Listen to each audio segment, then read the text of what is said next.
best way for the board to come together as one to make this decision that I think a lot of us felt was inevitable? I think the board wanted to give it as much consideration as the subject deserved, really. Dismissing a coach is never easy. We've got a great board who consider every issue very diligently and do their job properly. And as I said, dismissing a coach is never easy, and they want to give themselves enough time, give it appropriate consideration before coming to a unanimous decision. The results speak for themselves, like you just couldn't keep going down the same path you went down? Yes. Like, what happened between the first meeting yesterday morning and the last meeting to lead to the decision? Yeah, I think Jason had presented the board with some information in the morning, and the board wanted to give that some consideration. It was a fairly extensive document, and in fairness to Jason, they wanted to give that some consideration. Our chairman's in London at the moment for business, so unfortunately we probably would have reconvened a bit earlier, but not many people making great decisions at 2 a.m, so he needed to have a sleep, and then we could reconvene later in the evening when he'd awoke. Is JD still fighting for his job at that point? Yeah, JD, like any coach, thought that he was able to turn performances around, and that with a few more players on deck and with a few changes to the team and the game style, that we would regain our form. Like 2 weeks ago, you considered second JD, didn't do it. You play one game against Melbourne, albeit a poor performance. Yep. But it was one game. Why did it change so dramatically after one game? I think our view was that the one game was indicative of probably an inability to turn it around, and that we needed to make a quick decision. Unfortunately, we didn't think that Jason's coaching style would be able to get the change we needed or the improvement we needed, and given that we sit at 17th of the table and our for and against is 50 points worse than 16th, I think now is the time to make the change. Can you understand people looking at this and thinking this club's a bit of a rabble at the moment? Yeah, I think rabble might be a strong word, but I can understand. Look, I can understand that it hasn't been a particularly consistent or smooth sailing over the last few weeks. So, but we've tried to support the coach and tried to give him as much of our backing as we could. But I think over the weekend, everyone realised that change was needed, and unfortunately, the change had to be Jason. Like, I know you're not a coach, but when you say you felt that Jaden's coaching style wasn't going to fix it, what do you think the downfalls were in terms of that coaching style? Look, first of all, I want to say that Jason's an incredibly hard-working coach. He's a good person. We've worked together for 5.5 years. Very strong values and a great family man. But in our view, we just felt that the style of play and probably Jason's management of the players needed to change. And that's no criticism of his work ethic or how hard or how much effort he's put in. But we just felt that we needed a change in management. His agents come out this morning to see he was treated poorly, treated shabbily. What do you respond to that? I don't agree. Like, just on... In what respect? I think that Jason spent 3 years here as an assistant coach. Was appointed to succeed Wayne very early on in his tenure as an assistant. The club gave Jason every single opportunity to have success, and for half of that period here he did. But results over the last 12 months haven't been good enough for a club of our stature. And whilst it's no criticism of Jason how hard he works, the last 20 games sort of speak for themselves. And for his agent to say that he's been treated shabbily in the context of a year's worth of patience and support, I think is unfair. And I'm not sure that Jason would share that view.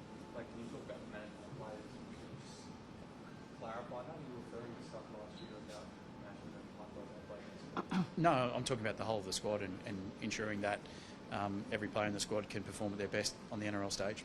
Like, Jason lost electricity. No. So you were confident in all players to lead the coach? Yep. Did you consult players at all? No. You spoke to the players this morning about this? No, straight after this I'm going in to speak to the players. Spoke last night with the captain, and we told the players by text. Ideally we would have been able to tell them yesterday in person, but they weren't here, so we'll talk to them today and allow them the opportunity to ask any questions. What was that message for the players? I think the message will be to the players that, again, like I've said before about Jason and his work ethic and his character and his courage, that's not in question, but we felt that we needed a change in coaching style to get the best out of this playing group. That we'll run a pretty exhaustive process now to try and find the best possible coach for this playing group and for the club in 2025. And that I think everyone at the club, including themselves, would expect that win, lose or draw tomorrow night against Penrith, that we put in a performance that befits the club and our character and our fighting spirit. Is Wayne at the top of the list? Like? Wayne's one of the coaches that we'll talk to.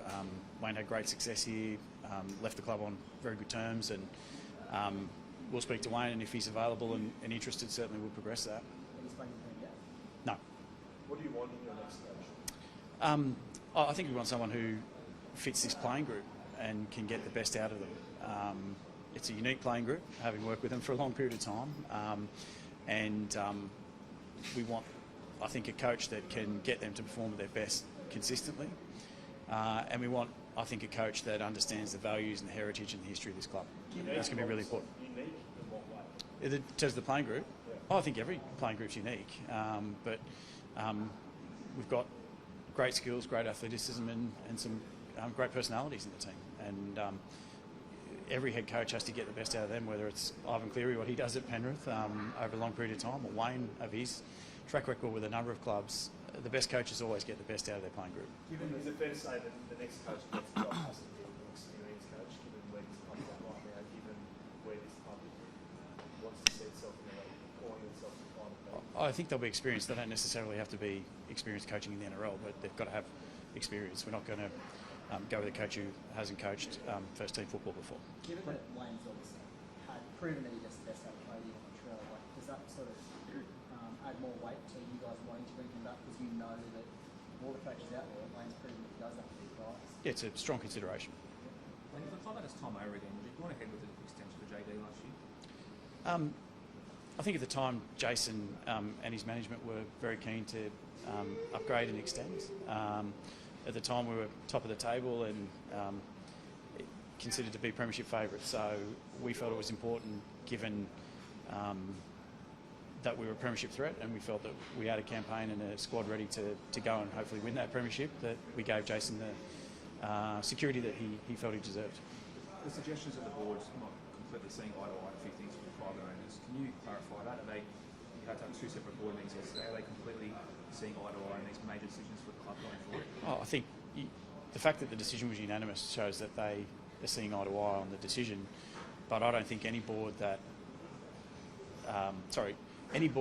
doesn't give something like this the due consideration and the discussion it deserves isn't doing their job. And our board's always been wonderful at discussing things and considering what options are on the table and coming to a unanimous decision, and that's a sign of a great board, not a sign of a board that's dysfunctional. Like, there's been plenty of personal criticism of you. Why are you the right man to stay at the front of this club? Look, I think over an 8-year period I've shown that both on and off the field we've built a very strong club here, and hopefully the board will allow me to continue to do that. I think we've got a pretty strong plan and a strong playing group that will be able to turn results around on the field very quickly. But again, if I wasn't the right person to do it, the board would be pretty quick to let me know, and I'm here as a servant of the club really, and very privileged to hold this position. So if I wasn't the right person for it, I wouldn't expect to be around for too long. Like you talk about first-time experience as a coach, does that mean Ben will be options with this club? I'm not even sure if Ben's interested, so we'll probably find out. I spoke to Ben quickly last night, but I'm not sure if Ben's interested. We'll have that conversation with him. What is the expectation from Ben this season? What is the expectation from Ben for the rest of the season? I think there's 2 or 3 really clear expectations for Ben. We want to see improvement in terms of results and performances on the field. We want to give Ben and the coaching staff the time to develop some of our younger players who we're starting to see come through. Jai Gray is a perfect example of that. Hopefully guys like Jai, Tyrone when he comes back from injury, Peter can play a lot more NRL football this year. And again, I think we want Ben and the coaching staff of the players to hold themselves and carry themselves in a way that represents our club in the best possible way and gives our community and our fan base the pride that they deserve. Mate, looking ahead to like a crystal ball scenario, if it was Wayne, let's say, and he's a 2-year contract, obviously Sam, president of the club, coaching Warrington, have you got an interest in how he goes, and can you see a world in which he comes back here as an assistant or something? I don't really know what Sam's plans are. Sam, I think, has a 2-year contract at Warrington, and we'd have built up a lot of respect for Simon and Stuart and Carl and the group at Warrington and the team, so we wouldn't want to disrupt that. And my view is it's Sam's opportunity to show the world that he can coach, and we wish him every success with that. Is it a matter of urgency to get your next coaching plan for 2025 sorted? Do you want to sort in the next 2 to 4 weeks, or how are you prepared to run this process for? We'll take as long as it needs to, but we prefer to have it done in weeks, not months. Sorry? No. Sorry, do you mean for the... No, no one at the club approached Mel. Do you expect any other changes at the club, or is it simply just get a new coach and problems solved? No, I think clearly the most important item for us is to get the head coach. But like anything in football, we'll review everything over this period of time, and clearly whoever the new head coach is will have an opinion on staff and programs and processes. So once a new head coach is appointed, we'll sit down with whoever that is and make the necessary changes to give them the best chance of success. Blake, what about the Lewis Dodd signing? I mean, the club's going to sign Lewis Dodd, Mark Ellison's over the moment. Even for other players, you're never going to change a coach. What happens if the new coach doesn't want Lewis Dodd? First of all, we haven't quite signed Lewis yet. We're close, but we're hopeful. But I think over time at this club, we've been pretty strong in that the coach has an influence over recruitment and retention, but they don't have the final say. And that between Mark, myself, the head coach, and Peter, our CFO, we sit together and work out which sort of player we want to target. So the head coach will be signed after we've signed Lewis, and if they're not comfortable with Lewis, if we do get him, they probably shouldn't be the head coach. Like, just on the recruitment and retention, do you, on reflection, do you regret letting Adam go? Not only the player on the field, but the leadership? Of course, we regret Adam going. But It would have been great. letting him go, he wanted to- Sorry, no, we didn't let Adam go. We made Adam an offer, and Adam wanted a longer term. So we were very happy to have Adam stay here, but Adam, for his own reasons, and particularly family and financial security, which no one can ever argue with, decided to take the longer term offer that was on in Brisbane. But we wanted Adam to stay. Okay, so do you regret giving him an extra year? Not giving him an extra year? We weren't in a position at the time to do it in the salary cap restraints we had. So it's hard to regret something you don't really have control over. Like, do you still think, like, you're a long way at the moment from being a free team that can play finals, but do you think the club and Ben Hornby can turn it around now and make something of the season? We certainly think we can make something this season. Whether or not results in a top 8 berth, I'm not sure. But I know the character of this team. I know what they're like, and they'll be up for the challenge. And if we can get our players back on the field sooner rather than later, I think most teams will be concerned about playing us. And if we can get to the top 8, that'll be wonderful. But really, it's about improvement over the next few weeks. And again, like I said, putting performances on the field that our fans and our community can be proud of. Like that from Wayne, like you obviously worked with him. Do you, like, you know what he's like, you like success, and do you think he would like the idea of coming back here and finishing the job that he started or in 2021 rather? Yep.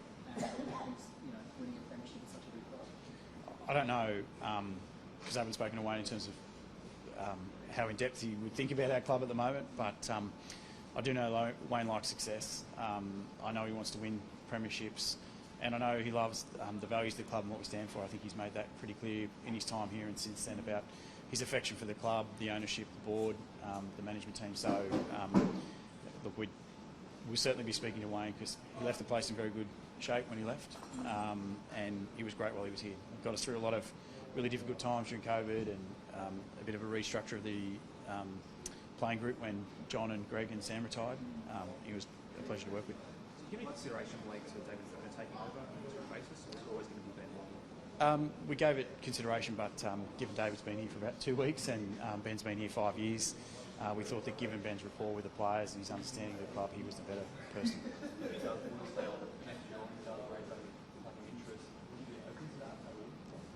We'll have that discussion with Ben. Yeah. Like, how did JD react to this? Obviously, there's a lot of external talk. He was funny yesterday. He said it's not easy, so the conversation. Like, how did he react when you told him he was leaving? Jason reacted with the class and the character that he's shown in the 5.5 years he was here. There was no blow-ups, there was no anger. He deals with that sort of adversity very well. It's a credit to him. He took the news and that was it. Could you guys have handled the situation better? Because it clearly did affect him. He was walking out of his press conferences. Could you have handled the speculation a bit more sensitively? Oh, I don't think we were driving the speculation, to be honest with you. So I think we supported Jason as much as we could behind closed doors. I think the speculation was largely driven by circumstances outside of our control. Clearly our results haven't been good enough, so that's natural. That comes with the territory with a club like ours. But I can certainly say internally we couldn't have been more supportive of Jason and tried to help him achieve the success in some ways his work ethic deserved. Spoken about that talents that he's playing, but do you think that pressure on the players now to step up and start to deliver on the field? I think there's always pressure on the players to deliver. That's nothing new. They've got as much passion and love for the club as we do, and hopefully now they've really got a chance to show that on the field starting tomorrow night against Penrith. You expect that they, with a change of coach and everything, a bit of a new era, that there could be a clear out of players, particularly given that there are some aging players in the squad. I don't think there'll be a clear out. We'll always look at opportunities to strengthen the squad where we can, but I don't think there'll be a mass reboot or clear out of the squad. Just a question on Latrell. There's reports that he's not going to make himself available for Origin so he can focus on the players. Is that true? Has he decided yet? I haven't spoken to him about it. I don't think he's decided yet. I think he's probably giving it some consideration. It's heartening that his focus is on South, which is great, but he'll give that consideration and we'll support whatever decision he comes to. Like, you know how bad your supporters are, even through the lows and the highs, the lows of late. What's your message to all of us? My message to the Bunnies fan is always the same, that they ride the highs and they ride the lows. We've been far lower than this before, and the changes we made last night and the changes that we'll make and the appointments we'll make over the next few weeks will see us restore to our best very, very quickly, and also return to our best very quickly. And I don't think it'll be too long before they're able to wear their Bunnies hats and scarves and jerseys around with a great deal of pride. So. Thanks, everyone. Thanks, mate. Thank you. Thank you, Blake.